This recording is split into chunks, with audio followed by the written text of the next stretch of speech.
Біз бүгін чечевичный суп жасадық. Тамақтың құрамын астыда описаниеде қараңыз. Ол үшін чечевица, картоп, тәтті бұрыш, оны жасын күні морозилке салып қойдық. Жуа, сәбіз және де томат, тұз бен бұрыш керек. Ең алдымен майға жуан салып қуырамыз. Содан соң тәтті бұрышты саламыз. Достар, енді сәбізді саламыз. Көкөністер қуырып болғасын томатты саламыз.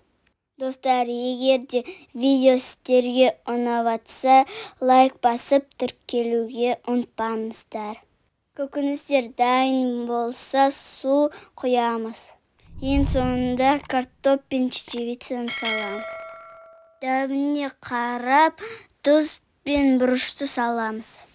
Шамамен 20 минут қайнатып болғасын блендермен еземіз.